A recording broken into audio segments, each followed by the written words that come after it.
Kejaksaan Agung terus mengusut tuntas kasus dugaan korupsi dalam pemberian fasilitas ekspor crude palm oil yang melibatkan Wilmar Group dan sejumlah korporasi lainnya. Hingga kini, nilai kerugian negara yang telah dikembalikan oleh Wilmar Group mencapai 11,8 triliun rupiah, menjadikannya salah satu pengembalian uang negara terbesar sepanjang sejarah Indonesia. Selain menyita uang triliunan rupiah, Kejagung juga telah menetapkan 8 orang sebagai tersangka dalam perkara ini, termasuk dari pihak korporasi, pengacara, hingga hakim yang diduga menerima suap. Berikut adalah 8 tersangka yang telah ditetapkan dalam kasus dugaan korupsi dan suap terkait vonis lepas terhadap Wilmar Group dan korporasi lain.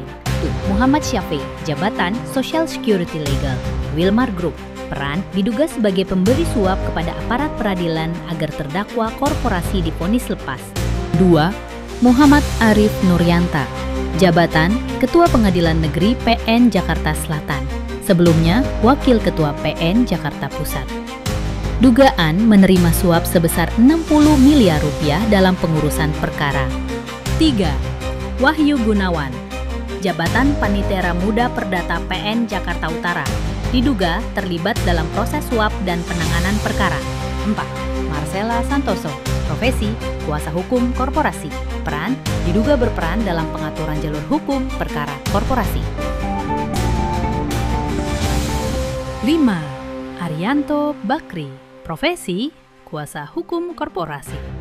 Peran terlibat dalam upaya hukum korporasi yang berujung pada vonis lepas. Juyamto, jabatan Ketua Majelis Hakim dalam perkara ekspor Cipeko. Dugaan menerima suap agar menjatuhkan vonis lepas atau onslag van alle rechtvervolging. 7. Agam Syarif Baharudin, jabatan anggota Majelis Hakim, terlibat dalam penanganan perkara yang berakhir dengan vonis lepas. 8. Ali Muhtarom, jabatan anggota Majelis Hakim, diduga menerima suap bersama 2 hakim lainnya sebesar 22,5 miliar rupiah. Pengembalian uang dan proses hukum berjalan.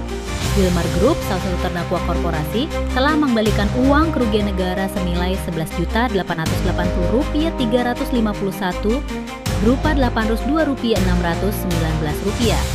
yang kini disita oleh penyidik dan disimpan di rekening penampungan Jampitsus. Sementara itu, 2 korporasi lain yang juga menjadi terdakwa yaitu Permata Hijau Group dan Musim Mas Group masih dalam proses untuk mengembalikan kerugian negara.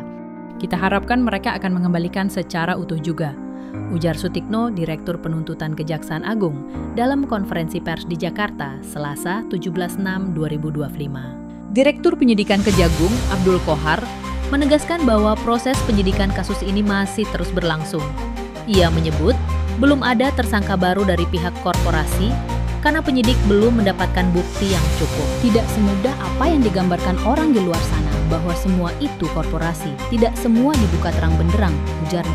Hingga kini pihak kejaksaan masih mendalami bukti-bukti lain dan terus melakukan proses hukum terhadap para tersangka yang sudah ditetapkan. Wah, menarik sekali ya kasusnya. Kita berharap semua yang terlibat dan terbukti merugikan negara dapat penegakan hukum yang cepat dan tepat ya.